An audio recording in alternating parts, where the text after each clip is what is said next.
I don't know. I just like wasn't into it at all. So like I haven't like watched any sports like within the last like 6 months. I think I I've watched like never, opening day and that was about it. never been But a yeah, baseball guy. well yeah, you were never. But I can always like sit down and like watch a game or whatever. But I just haven't been into it. So I'm ready to crush some football. I need a fix. Something. Ah, That's like Mike Tyson fight in November will be the fix we need. dude, he looks good. It's like terrifying. I'm just Terrifying. He's still got it. Yeah, he's definitely still got it, dude. Oh god. Couldn't even imagine. He's like, what, 50 something? Getting hit by him would still just like ruin Oh, dude. like Yeah, there's no part of me wants a punch from 52-year-old Mike Tyson. no. No. All right, let's go live and do this thing. We're left. Yeah, well, Mike Tyson's a savage. I know.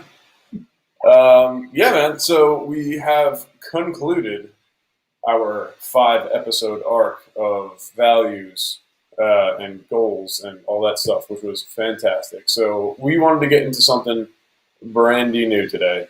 Everybody's And- probably like, thank God. Yeah. Hey, you know what? I'm kind of there too. It was fun. It was great, but I'm ready to talk about something else.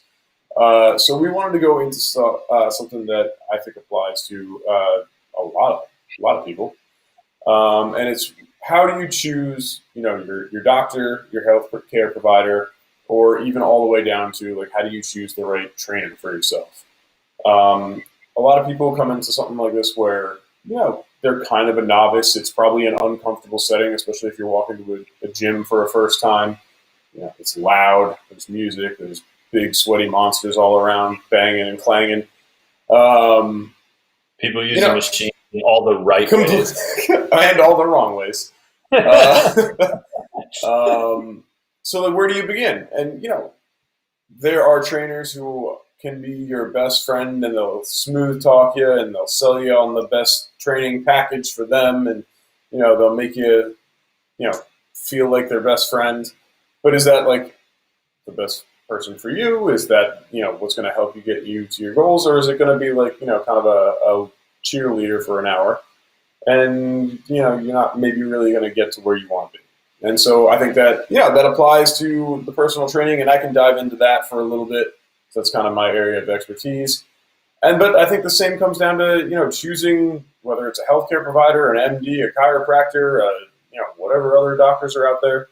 I think you have to try to find someone who matches, your philosophy. You have to have a set of goals that you're trying to achieve, that they can help you achieve. It's always good to be pushed outside of your comfort zone, but maybe you don't want to be pushed to a point where you're second guessing yourself. So there's a lot of things to consider.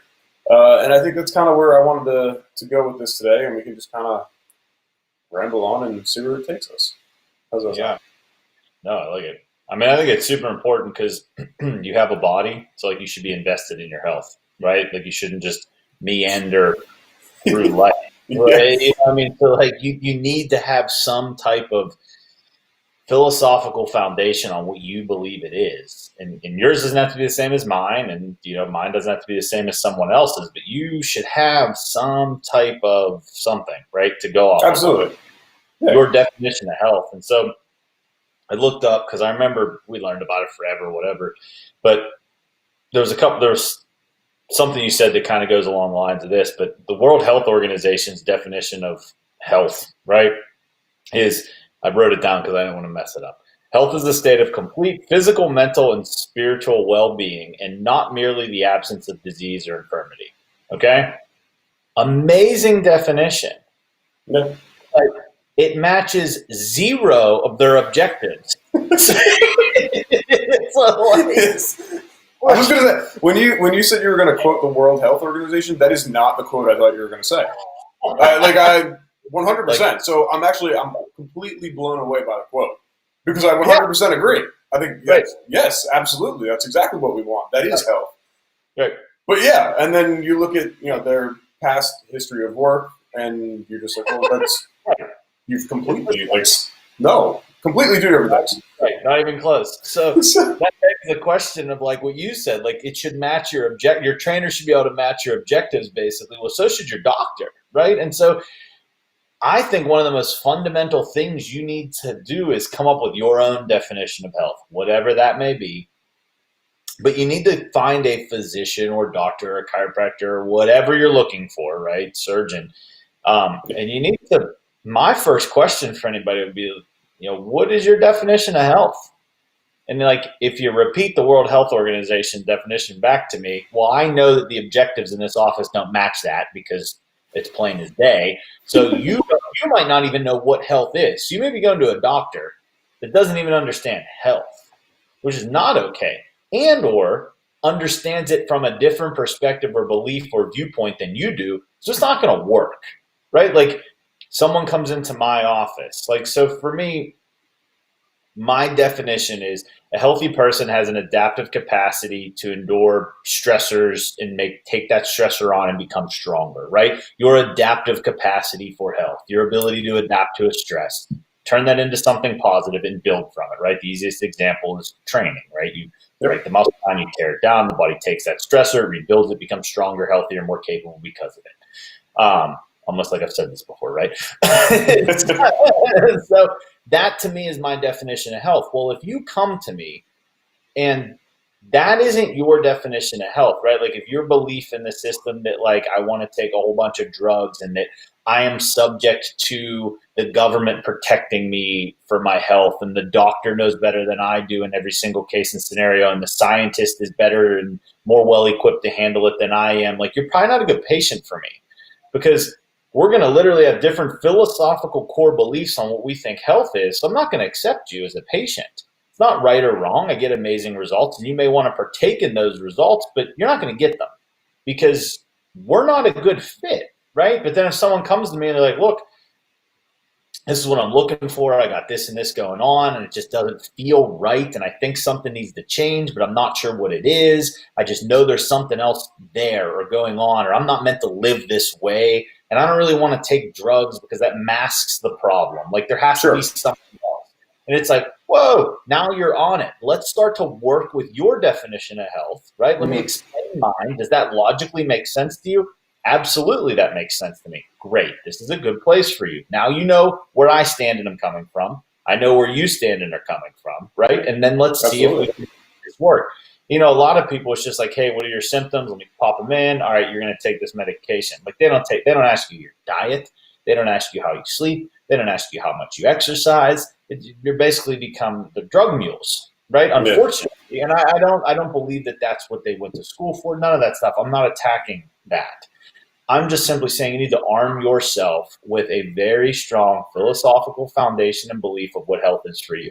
And that's probably going to mean you have to read things and not pay attention to the media, right? Like, I mean, it's just because it is your foundation of your house. And so to me, again, like everybody wants to throw out functional strength, functional this, functional that. Well, true functionality is your ability to adapt to a stressor. I'm actually happy you brought that up because I don't think that people actually understand what functional training is.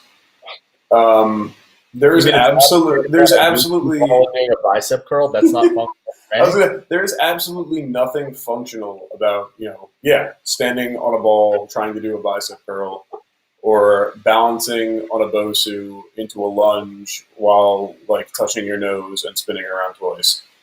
Like that's not functional. That's circus performing. So if you can do that, congratulations. Like it takes some skill. I will not take that away. It takes some skill to perform, but that's what it is. It's a performance.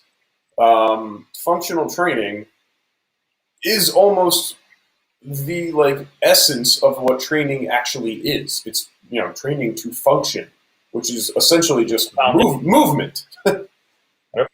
So the foundation that it's I was just gonna say the foundation that it's built on, and I did an Instagram post about this, and it was so long I had to do it in a 3-part post over the course of a couple days, and it goes all the way back to the ancient Greeks, where they started training for the Olympics and doing calisthenics because they understood that training your body was one of the essential ways to keep yourself healthy. So they would perform calisthenics, running, jumping, lifting things. There's the the myth of I think it's Kratos or whatever, Krastos or whatever, the guy who carried the calf up the hill, and as the calf grew, he carried it up more and more every day, and as he got stronger, and that right there is the definition. Are you watching Kevin Sorbo being Hercules?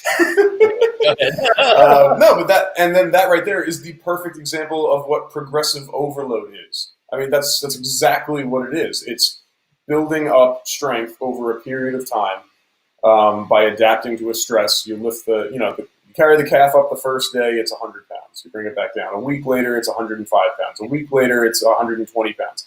But because it's growing and because you're doing this every day and your body's adapting, you're able to progress with that added stress or that added load.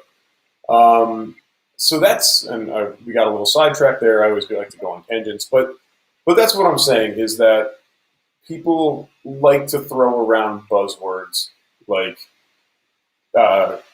functional training, progressive overload without actually understanding what they mean or what it actually is. And that's exactly how this ties in, is because you need to understand what it is you want to achieve if you're going to go into any conversation with a trainer, with a doctor, of how you want to define, your health. Now, whether that is I want to be the strongest motherfucker in the gym and, grow my 3 lift total to over 1,500 pounds. If that's your definition of health, then we have one definite way that we're going to train you.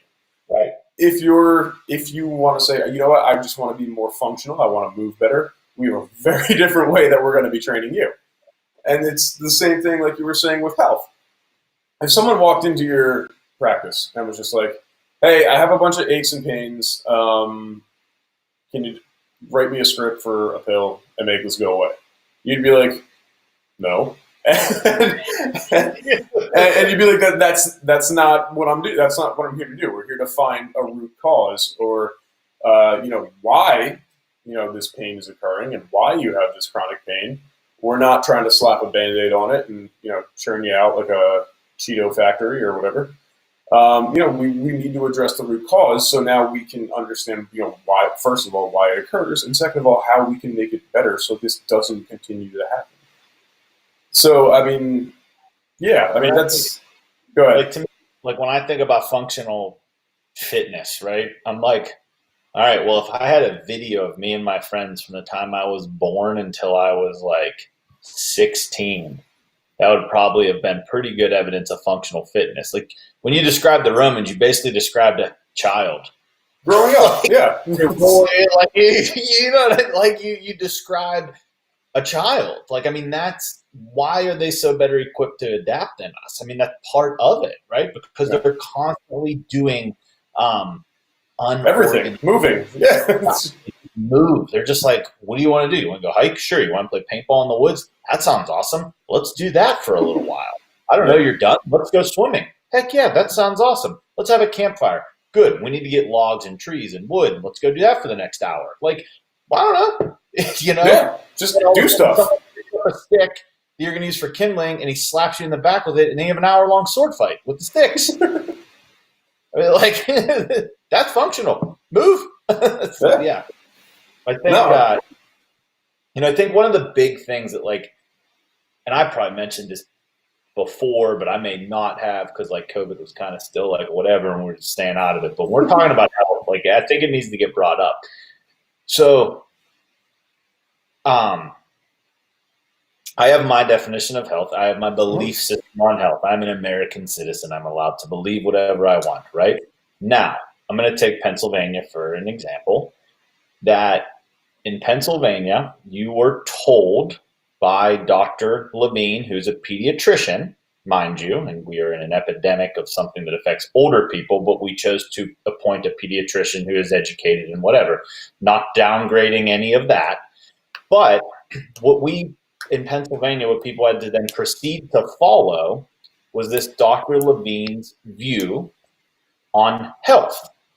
So I was now subject, because she was appointed by the governor to do this thing. She was appointed by a governor. We're going to get into that. They were appointed by the governor, and now I, as a doctor, and my education is no less than hers, is now null and void because now I have to subscribe to hers. Because what we do is we give government power over our health. We give scientists power over our health. We give doctors power over our health. My health, my choice, right? Mhm. So now this is where this gets rather interesting to me and why I think it's important. Dr. Levine was born a man that now identifies as a female in whatever aspect, right? So she has gone through changes and become a female. Mhm. Now, she was allowed to make the choice, even though she was born with male parts and chromosomes and all of these things that are in her world scientifically proven to be male, to become a woman by choice. But under these circumstances, the freedom of choice no longer becomes an acceptable form, and I am forced to conform to their views on health. This is what happens when you don't have a strong foundational belief on health and when you don't embark on communities that have a strong foundational belief system on health. Does that make sense? Like what I'm saying is like it's not okay. I do. I see the direction you're going. I think you would get argument or pushback saying that it wasn't necessarily a choice. I think generally she'd say, I was born anatomically a male, but I've always been female. Again, this is just my point of view I have not experienced this either way. So that's the only I'm only bringing that up because your emphasis was on choice, and I'm thinking if you were to bring this up in a different conversation, they would push back and say it wasn't necessarily a choice. But that being said, I understand that here's a human being who made choices to end up in the position that they now are currently, a female doctor who now has power over a large amount of people. And you're saying, why are my choices less valid? I have an education. I'm a doctor. Why can't I make the choices that I feel best? Why do I need to, subscribe to their belief system? And yes. I don't care it.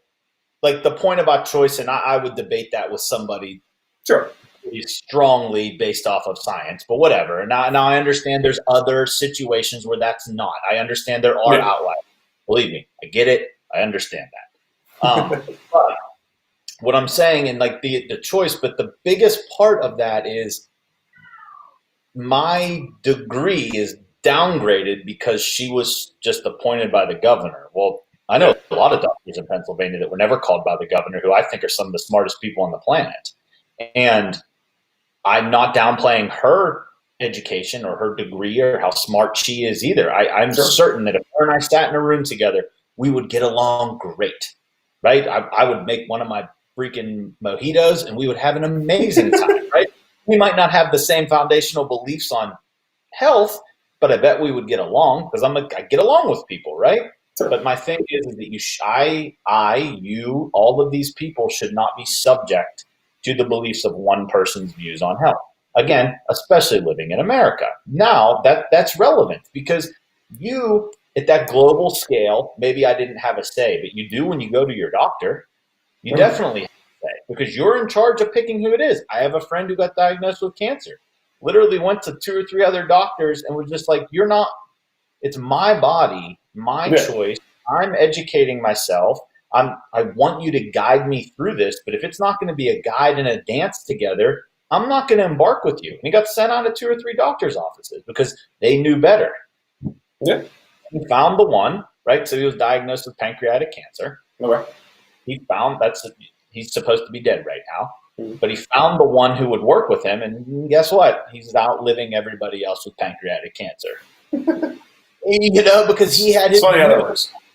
Right? It's funny how that works. So it matters. And so, but at a micro scale, again, if you can take ownership of your health and have your definition of health and believe that and, own it, then the global aspect can change on what it really is. And then you're not force-fed all of these things. Right? Yeah, no, I agree. And I think I 100% agree. And I don't think anyone, watching or who will watch in the future would agree with that sentiment and where you're going with that.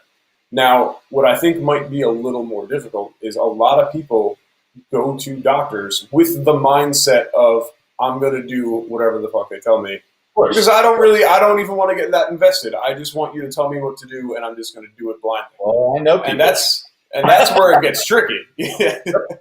And, but again, that's your prerogative, I guess, but I would be willing to bet a lot of money on if you take that person that just goes and willy-nilly does whatever and takes whatever, and then you take the people that see me, right, and or my life or people that are like mine, and you track them for 10 years in their health chart, you're going to see it go.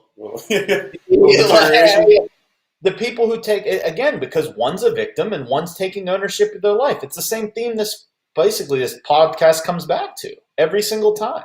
So the people that are taking ownership and defining health and coming up with their thing and interviewing their doctors and seeing this is right for them, they're going to have a better outcome than the people who are just like, oh, yeah, give me 7 or 8 cholesterol medications. I don't give a fuck if they interact with each other. Who good?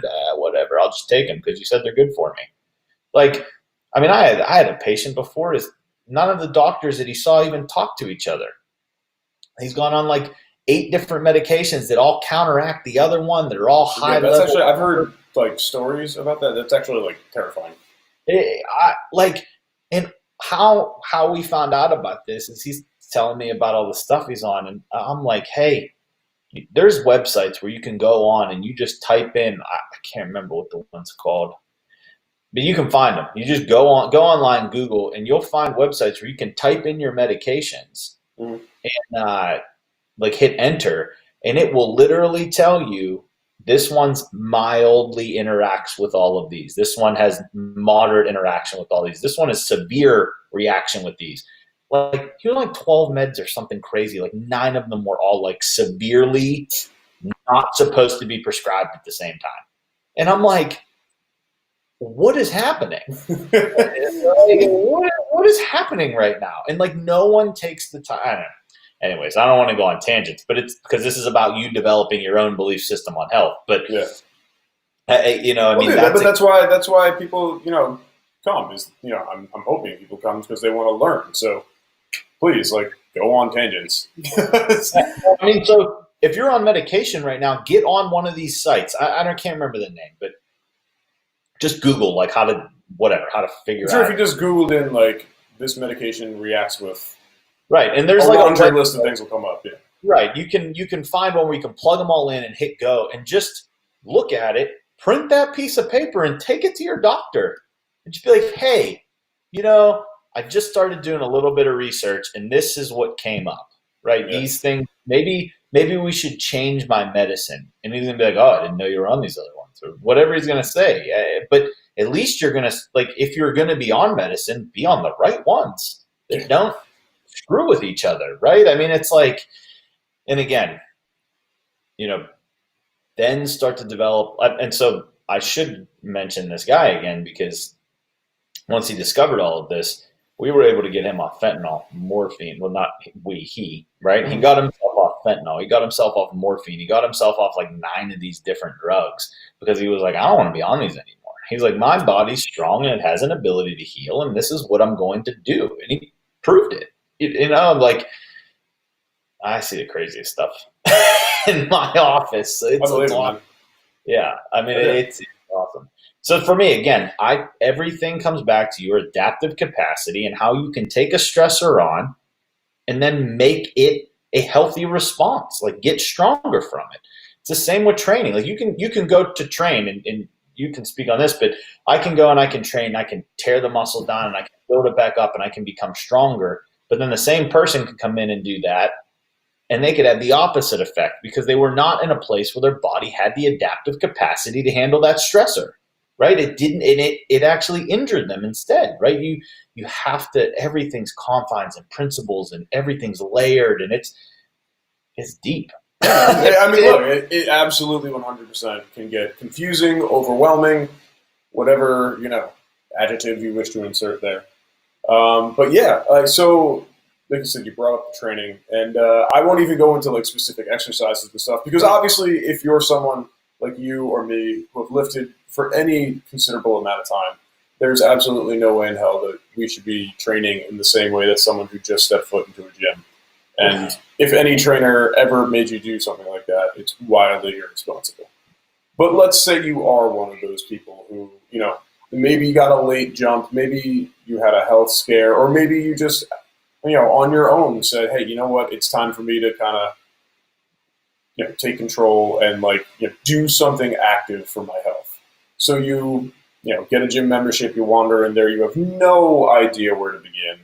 It's overwhelming. There's a wall with, 10 trainers' faces plastered up there. Each of them looks, sure, they're highly qualified. They have certifications. They have degrees. They've got a nice little blurb. They like hiking, skydiving, scuba diving, whatever. Honestly, none of that actually helps you if you have no idea what you're talking about. It creates a persona, and then you have to try to figure out, which one of these clowns helps me. And again, I was one of those clowns, so Well, take it, Jess. Yes. I think it's important here too to tie this into just real quick because yours is going to go a little longer. But your doctor, like, if he looks like a turd, maybe you shouldn't be in. Like, if he's going to tell you about health, like, maybe it's not the right guy. Like, hey, I get it. Everybody's built different and all of these things, but I mean, it's really interesting. Again, go back to COVID. If you look at all these like directors of health and all of these people who are like, and all these other countries who are in charge of the healthcare system, or like the people like Dr. Levine, right, in Pennsylvania, or like the chick out in California. Like the chick out in California looks like she crawled out of a casket, and Dr. Levine is probably I don't even know who that is. Oh, dude, it's ridiculous. And Dr. Levine's probably 100 pounds overweight and hasn't walked around the block for her health ever, right? Yeah. And like the lady from Denmark is like 350 pounds. She's just like this big blob. But they're the ones making the health regulations and telling you what to do? Yeah. Like, huge red flags, especially when we're talking about doctors. Like, come on. So, yeah. I mean, no. I understand, and it was funny. I was going to touch on this a little bit down the road, but since you brought it up, I'll go into it right now. So the thing is, and I do not disagree because I've been there. I've seen doctors who it looks like it takes them a few tries to get off the couch, and that's probably not great. Right. Here's the thing. Now, when it comes to trainers, because I'm always going to tie it back in. And I've had people come up to me like, my trainer doesn't seem to be in the best shape. Like, they're not ripped. They don't look like they're on like a magazine or whatever. And that doesn't necessarily need to be the case. And your doctor doesn't have to be an Adonis either. Correct. But do they look like they know what they're talking about? Do they sound like they know what they're talking about? Do they? Yeah, I was going to say, does it look like they actually take an active role in their health? Because look, I've been a trainer, and look, if you're a good trainer, you're busy a lot, so you're not really, training yourself as much as you probably need to be in peak physical condition. I also don't want the doctor or the trainer that's all roided out, because that's taking all this. Like, of course you look good. Like, I don't like your doctor comes in, he's giving you one of these. It's like, oh my god, he's on roids, and I'm pretty sure he did a line of coke at lunch because he's seen 2,000 people today. Like. You look awfully sweaty, Doc. But he looks good. And yeah, so again, that's something completely else, because I probably would trust a trainer who might be a little bit on the pudgier side or on the softer side than someone who's completely roided out and maybe doesn't necessarily understand, where someone, has to start at like a basic level, or maybe doesn't even understand. So here's the thing. With steroids, you still have to do the work, okay? You can't just inject it and get huge. Of course. However, it does considerably make things easier when it comes to recovery and obviously anabolic growth. Right. tell me you're a vegan bodybuilder and then turn around and be on D-ball and testosterone. And then all these vegans are like, I'm getting jacked, bro. Like, get out of here. So, anyway, so bringing it back, I'm going to try to bring it all together then. So, I know, we're all over the place, man. And whatever. we're having fun. So the things to be aware, you got this big, bulked out trainer probably taking something. Because generally, if you're massive and super shredded, it's usually hard to be the same without some pharmaceutical help. You're usually either huge or you're shredded, not usually both together. Right. So, red flag number one. People like that, look, again, they might have all the knowledge in the world. It's kind of for you to kind of figure out if, make sure that they're able to train someone who might not be at their level. Maybe they've been that way so long they almost forget, all right, we got to really tone it down a little bit for the average Joe Schmo.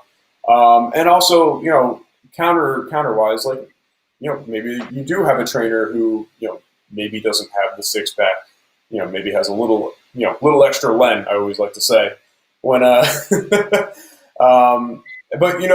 why? Maybe they have a family that they're supporting that they're running around with. Maybe they train, 8, 9, 10, 12 hours a day. Maybe they only are able to, train themselves, 2, 3, 4 times a week for a half hour to an hour at a time. I think another good thing here is, or their goals are different. Like, so if you go train with, let's say if you hire Pavel or you hire Ripto, they look very different, and they both have very different goals. Like, Ripto's trying to pick the world up from the ground every day. Like, so he's going to have a little bigger of a frame and belly. A little girthier. Right? Yeah. But if you're going with Pavel's like, I'm going to make you do so many kettlebell swings, you just want to die. So, it's just, they're very different. So, like, there's so many things. Again, this is so multifaceted, right? And it's the same thing. Like, your doctor may be amazing and he may be roided out and all that stuff. That doesn't seem to happen that often. But it doesn't mean he's a terrible doctor. It's just, does it align with your viewpoints? I don't know. Exactly. Maybe. And that's why the thing, most gyms will have some sort of try the trainer package where you can, you buy like a 3-pack and you could try, 1, 2, 3 different trainers, whatever. And, so what it generally comes down to, and how I always, even when I was a personal trainer, I was always trying to sell myself because I thought, I was everyone's best bet because that's how I am. I think I can help you get there better than anyone else. Even when I was a training manager and I wasn't training as much, one-on-one per se, but I was, helping get clients for other trainers, I told every single person that I worked with that I was, trying to recruit to work with other trainers. Whenever your trainer makes you do something, ask them why you're doing it. If they can't tell you why, fire them. Tell them no. Like there should be a reason why I'm doing a bench press. There should be a reason why we're doing a squat or a kettlebell swing. And if I can't give you a good reason other than, well, it's a good calorie burner or it makes you tired. Thanks. Bye-bye. I'll find someone else. Right. Like it should be everything. It's not up to chance. You're designing these programs. People are paying good money to have you design these programs for them specifically. Like that's why it's called personal training. It's not group training. It's not training for everyone. It's personal training. It's designed for an individual. And if I say, all right, and look, there's no reason why you can't add stuff to burn extra calories or if you want to get bigger arms or if you're just trying to lose, a little bit of weight. There's no reason why you can't add extra stuff, to increase a calorie burn. But that shouldn't be the main reason for all the exercises. And you should specify to your trainer that that's one of your goals. You should say, I'm looking to, lose some weight, burn some calories. Can we add some of, a little extra stuff that'll help you do this? Then, yes, then you can add some of that stuff over at the end. It shouldn't just be, oh, why am I doing this? Oh, it's good to make people tired. What? Which is every trainer that's ever done anything. You pay them $60 to make you tired. And that's the thing. And honestly, now I'm going to flip the script a little bit and talk as the trainer. we've all been there. We've all, especially if you're new at training, you feel like you have to give everyone the best goddamn workout they've ever had every time they come in there, and they should be exhausted and tired and should be like, oh, that was great, like thank you, blah blah blah. No, that is nowhere near. So now this is me addressing the trainers. That is not your job. Your job is to make people move better. It's to make them stronger. It's to help them lose weight. All the above, whatever they tell you that they want to do, you design that for them. And I would say, go for it. Well, I was going to say, and within that realm of being a trainer, let's say that someone wants to lose weight or someone wants to be stronger, they want to have more mobility or whatever. If it doesn't fit in your view, then don't do it, right? Like if someone were to come to me now, like if I was a trainer right now, if someone were to come and be like, hey, I just want to lose 5 pounds. I understand that whatever I know what I'm going to do basically to whoever comes in is going to make that illicit and happen. I want to lose weight. Right. But I'm not the guy for that. Like, hey, I want to be able to, like my buddy who reached out to us, right? Like I want to be able to move better. I want to be able to literally do what my profession and what my calling in life is forever. And it's very demanding because I sit a lot and I type, but I love it and I want to do it. I need to be so strong for the rest of my life that I can do that until I decide I'm done. Now we have somebody I'm interested in working with, right? Yeah. Now we have somebody that fits my views on health, right? Because your body's ability to take in a stressor, which would be sitting and typing all day, and somehow figure out how to become stronger with that. Now I'm interested. But that's me, right? That's my view. So I'm the guy to go to for that. If you want to lose weight, I'm not your guy. I'm not your guy for any training, by the way. And it's absolutely, and it's for that. I don't want to, and I'm not personally training anybody. So, but again, it's also, and I understand coming from that background. I understand it's very competitive. You know, you gain clients, you lose clients. It seems by the second. So you want to grab and hold on to every single one that comes your way. And I get it. But there's absolutely nothing wrong with being like, you know what, this is really not my strong suit. If you're looking to do, X, Y, Z, Tara over there, she's run marathons before. If that's something you're into, I would go talk to her. Or I'll help you set up a meeting with her so you can pick her brain and see if that works. To me, I understand that you want to grab every client that you can, and it's hard to pass one up. But sometimes you gotta, kind of swallow your pride a little bit and say, look, you're not the right client for me. Like I believe in strength, and I'm not necessarily saying I'm turning everyone into a power lifter, but my general philosophy is based off of, 6 movements, lifting weights, and building a base strength, and then we branch off of that. Because with that, I believe, one, you're building a stronger, healthier body. The stronger you are, the better you are at adapting to stress.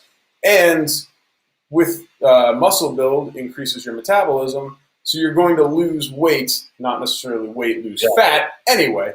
And we can do a whole other thing about why I hate lose weight as opposed to lose fat, but people just say lose weight. It's 2 completely different things. But I'm not going to go there right now. That's another day. Don't go there right now. But yeah, so.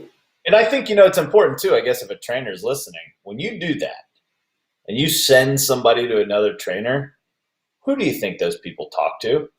They got friends. They got friends that want your specialty. They're gonna view you in such a light of like, holy shit, in a world of used car salesmen in every profession, every one of them, just littered with used car salesmen. Yeah. This dude has principles. This guy has philosophies. This guy has something that people don't have. You will get so much business from just being. I was going to say, it 100% just boosts you in credibility in their head.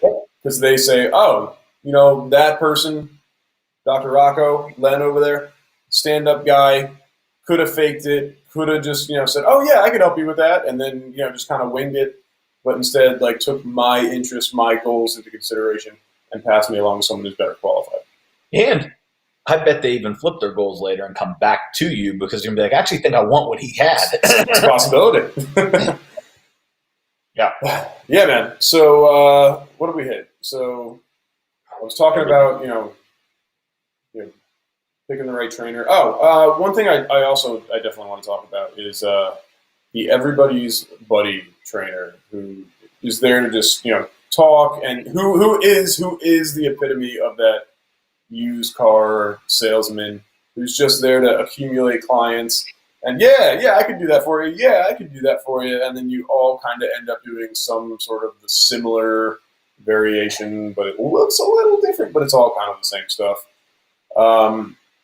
Look, again, it's easy to get tricked by these people. And again, I'm not saying every single trainer out there is one. They're out there. They're out there in doctors. They're out there in, salesmen. They're out there in personal trainers. They're out there in book salesmen, for all I know, probably. Again, you gotta, the way to weed these things out is to boil it down to, all right, what are my goals? So essentially every podcast that we've done so far is what are my goals? What am I trying to achieve?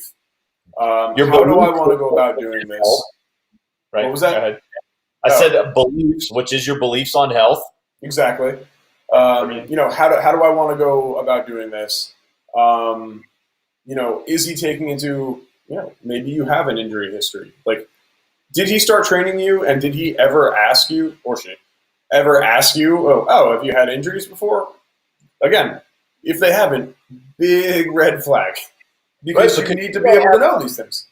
Well, not only that, but if you've had an injury and you haven't done things that you and I know, you're going to have a neurological injury pattern that needs to be unworked, and that can be a whole nother podcast. But that, if they're not taking into consideration, you're building on top of a faulty foundation. You're fucked. Like, it's impending doom is coming for you. Yeah. No, anyway. Exactly. It's that. No, you're 100% correct. And so I feel like there was one more point I wanted to make. Sorry. No, it's fine. It was the, what are my goals? How am I getting there? As you talked about injuries with me. And the why, the biggest one. Why? Why am I doing this? Again, if they can't tell you a good reason for why am I doing a bench press? We need to build your upper body strength because, when it comes to push-pull, especially in the upper body, there's a more of an imbalance into the anterior push. So as we're doing a bench press, we're always going to make sure that we're doing some sort of, horizontal pull to keep that balanced. Oh, all right, Len, that makes sense. Thanks. We're going to bench press because, everyone likes to bench press, and we're going to do that like 3 times a week so you get a big chest. Or make it swole. Nope. So like I said, have an idea, and I understand that not everyone is comfortable in the gym, not everyone's comfortable in the doctor's office. Trust me, I hate hospitals. I don't like doctor's office. I'm personally very uncomfortable in there. I'm always on edge. I always get that white coat syndrome when you're supposed to take your blood pressure. And it skyrockets because it's supposed to be low, but then you're worried about it, so it gets high. And every time I'm in there, they're just like, "What the hell's the matter with you?" I was just like, "I don't know, man. Just let me get out of here." But I get it. Look, they're 2 very uncomfortable places, especially if you're not used to being there. Doctor's offices. Well, I hope you're not used to being in a doctor's office. Exactly. That's one of my biggest things, I think, with developing your definition of health is it gives you power to now take action to never have to fucking go there again. Or very rarely, we want to talk about preventative medicine, right? So they're like, oh, preventative medicine, get a colonoscopy once you're 50. What? What is that preventing? That's not preventing anything. That's literally telling me, oh, you have polyps in your asshole. We need to take them out. That's not preventative medicine. That's, hey, let's screening, right? That's all it is. It's let's screen you so that we can diagnose you sooner and make more fucking money off you. That's what that's called. How about if we're going to do preventative medicine for your colon, let's talk about your diet and how training affects your gut and how all of these things happen. That's preventative medicine, not let me get my asshole scanned when I'm 50. like again, that's already too late. Right? It is. It doesn't match their definition of health. No. That And does not look, match. and so I think the thing that people run into, especially when they hear or they have this notion of when they hear preventative medicine, they think of chiropractic, they think of acupuncture, they think of what in America is typically thought of as kind of obscure. And I always, and I'm sure you've heard this a billion times, and I'm sure you're going to roll your eyes when I say this, is, oh yeah, but the only way it works is I have to go back. It's just like, well, yeah. How else does anything else happen? Like, right. My argument to that is, so you took one cholesterol pill, right? Like, what? Like, but popping a pill is easier than getting my ass in a car and driving the 20 minutes to your office and maybe putting down the McDonald's 3 times a week and not guzzling a 2-liter of Pepsi to wash it all down. But that right there is all preventative medicine. Not eating the McDouble cheeseburger and the milkshake, and having maybe make your own goddamn cheeseburger on a grill. Like, buy some ground beef, grill it up yourself. Don't fry it on like a pan fryer. Grill it. Have some vegetables. That's preventative medicine to me. I mean, that's how I define it.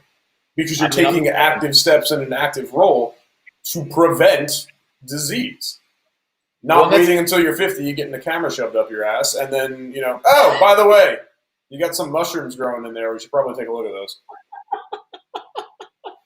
I mean, it's so for me, again, it's a say. It's like, I'm so actually glad you brought that up. So I have to go back. Yes. Motherfucker, you have to take the medicine every day. Or you didn't get the 300 pounds by eating McDonald's one. You didn't eat one Big Mac and all of a sudden turn into 300 pounds. You did it every day or every other day or like whatever it is. Like everything you do, you have to do repetitively, whether it's in detriment to your health or, in betterment of your health. Right. It's just one is way easier than the other, which is why, our obesity epidemic is rapidly increasing. But everything you do has to be repeated or nothing happens. Nothing. Like that's what it is. That's the definition of nothing, is just not doing anything. Right. And then even in that not doing anything, you're repeating not doing anything, which then creates a result if you really want to. Boom. Yeah, dude. That was for me. Cheers to that. Cheers to that. Luckily for me, I don't have to deal with that. My patients are awesome and they're not lazy. So. Yeah, well, you know what? I actually want you to talk about, because you've talked about, and I've both talked about. I have turned away clients because we just didn't align in what we were doing. Like, I got to a point with a client where they were skipping out more training sessions than they were showing up to. So I had a serious sit down with them. I was just like, look, you're either going to start showing up or I'm going to give you to someone else, because we're both wasting our time. And after that, they were just like, you know what, you're right. And then they just canceled altogether. So, you know what, fine. Like, you didn't want it. But I know you've told me a story of, clients who, hey, like, Rock, how do I start getting healthier? Like, blah, blah, blah. And you're just like, you need to actually prove to me that you actually want this before we're actually going to get started. Right? You've definitely had that conversation with people. I mean, I think there's a lot of aspects, I guess, in there. And it's like, I have a policy in place for missed visits. Like, and I'll tell everybody, because you sign the paperwork when you come to my office. I just don't put up with it. And I don't put up with it because it's not what I want. That's not how I am. My time is massively valuable, and I have an immense amount of knowledge and information and health to offer you, right? So when you come to my office, if you miss an appointment without a 24-hour cancellation, you're good. Fine. Everyone gets excused one. No big deal. I don't charge you for it. I don't bring it up. That's fine. Okay?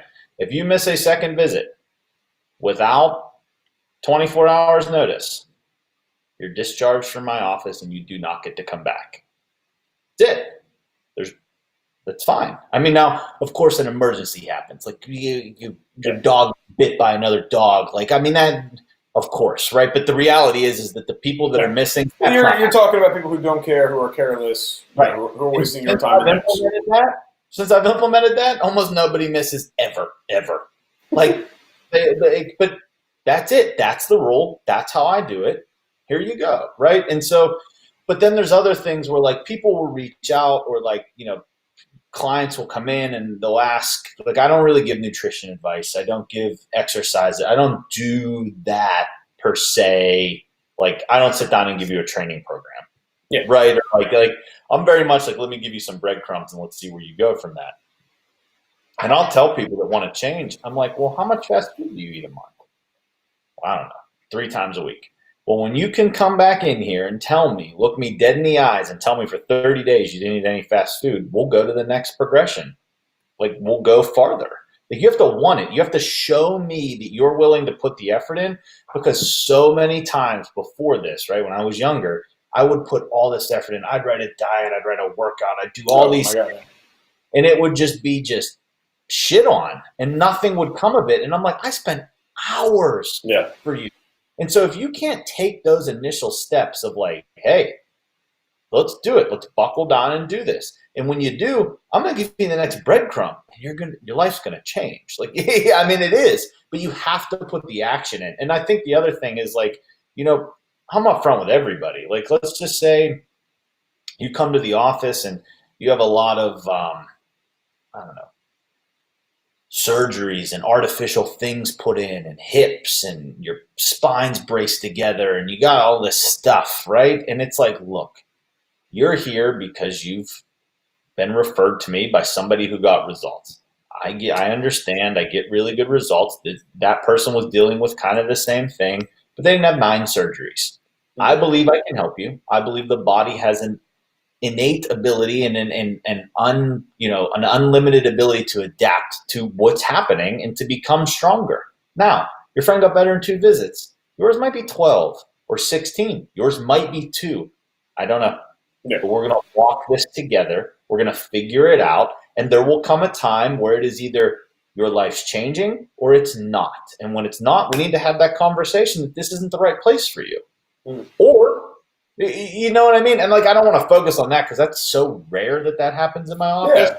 But I mean, look, we can talk about it. You know what I mean? Like, but the latter. Well, no, and I think you know what though? I think that's great, because I think that ties us right back into what we were talking about in the beginning, which is choosing the right doctor or trainer for you. And look, there's no reason why you can't try different things. And someone might go to your practice and be like, hey, here's my deal. I've got a replaced hip. My knee's shot. Like, I have 2 vertebrae fused in my neck, and I'm in constant pain. Right. Let's give this a go. And I'm sure if they're willing, you're more than willing to help them out and give them everything that you have. And sometimes maybe, it's just not the right fit, whether they're not buying in or maybe they just need some other kind of care. And I think that's part of the process is, giving it a shot, being, 100% into it and saying, we're going to do this. We're going to give it a go.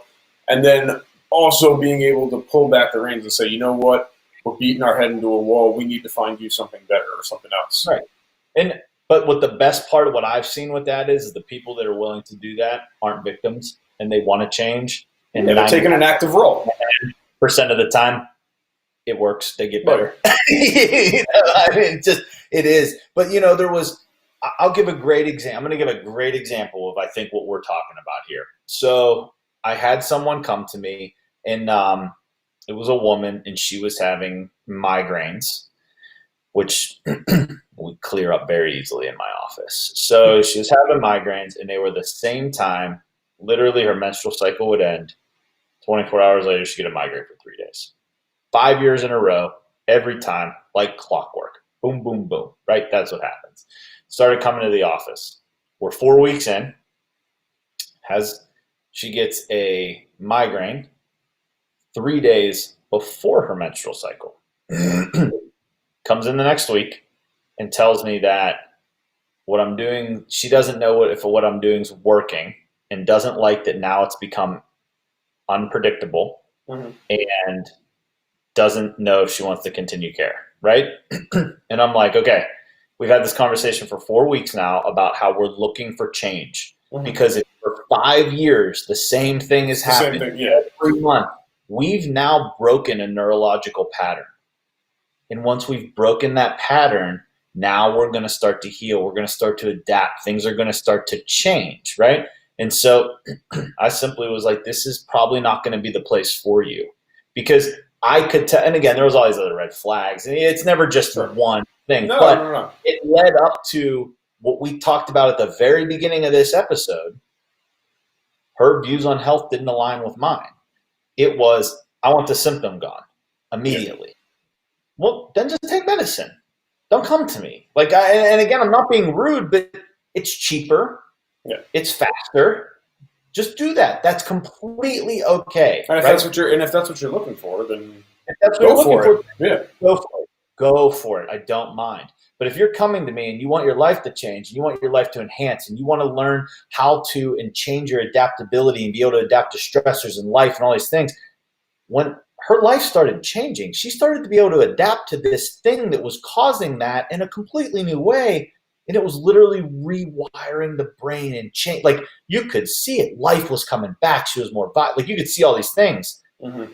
Hey, that's okay. It's just simply, we shouldn't continue care, because I don't want to take your money, and it's just not going to be okay. Because now, it's just not going to work, right? And so, if you aren't seeing the change, you aren't valuing it the way that I am. It's not an equal exchange, and I don't want that, right? It needs to be equal and or greater. Sure. So I kind of think that's what you were, alluding to before. But again, that comes back to our definitions of health. Had I, and again, this was when I was younger, right? This was not recently, right? This wasn't it, but it stuck with me. Yeah. And I guess now that we're talking about that, the first visit, I think I could have probably had a much deeper conversation with her about what health is, and probably found out that ours didn't align. Sure. And if they didn't align, I probably shouldn't have taken her on at that time, because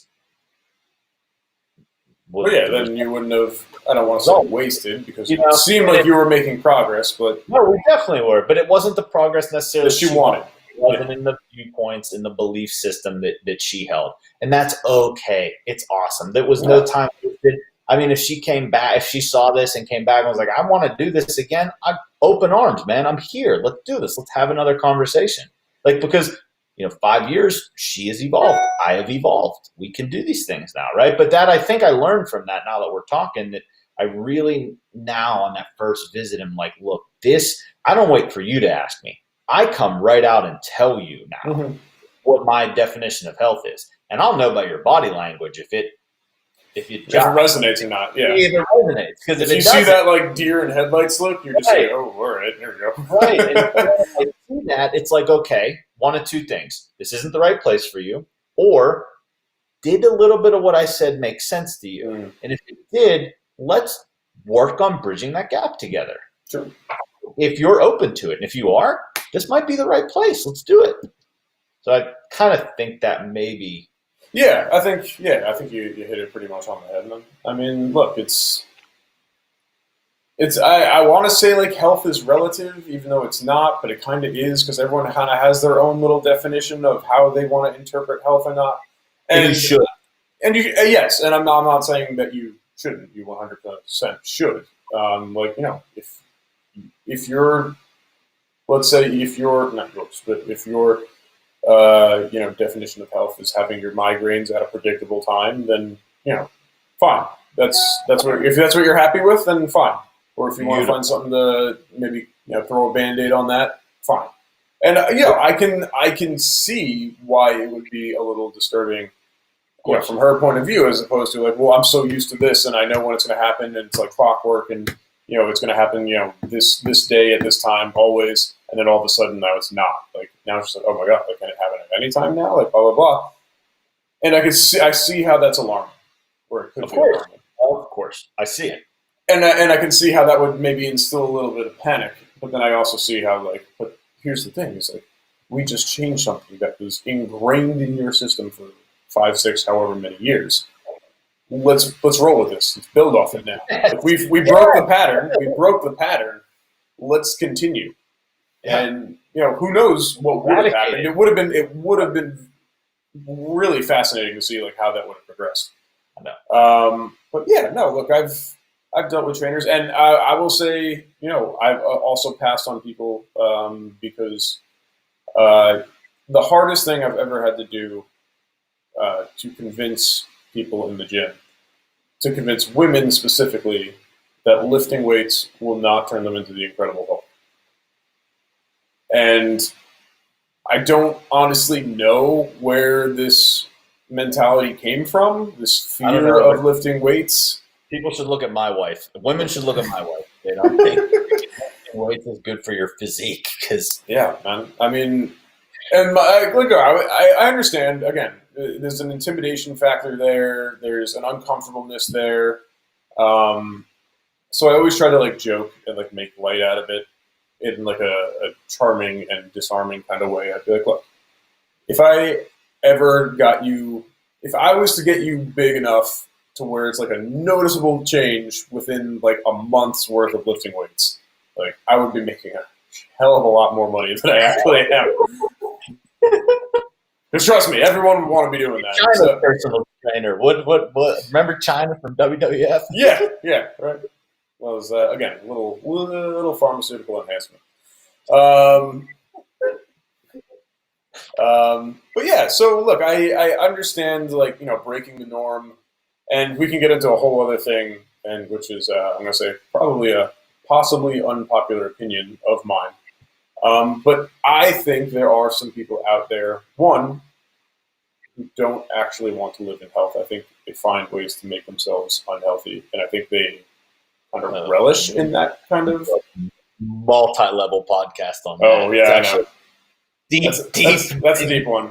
And two, yeah. I think it goes hand in hand, but again, something similar. I think there are a lot of people out there, and the only reason I bring this up is because we're talking about freedom of choice and blah blah blah.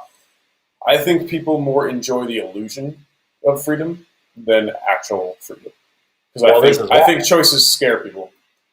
Well, freedom is responsibility. Exactly. No one wants to be responsible. Because here's the deal. If you have massive amounts of freedom, you have massive amounts of responsibility. And that's terrifying. Absolutely. I would rather have that. I want that. I want that. I want that responsibility. Please give me all of it. Right. Yeah. And this comes back to the beginning where I'm not sure I want to give freedom to people that don't know how to return shopping carts.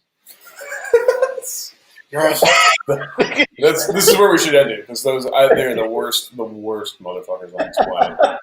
The worst human beings who will probably get up in every podcast from here on. It takes no effort to return your shopping cart. And if you're of the mentality, and I think, you know what, I'm going to group them in with the same people that leave their shopping carts out are the same people that like drop a banana peel in the middle of a supermarket and say, "Oh, it's someone's job to clean this up." Like, you are the worst of humanity. Yep, the worst. Oh, it's the janitor will clean it up. That's his job. Oh my! Like, we need I'm not going to start this at 9 o'clock right now, but no, we need a whole other hour to just dive into just how you are the worst of humanity. We're going to do just a little teaser alert. We're definitely going to do a shopping cart podcast someday, so don't worry. Dock it.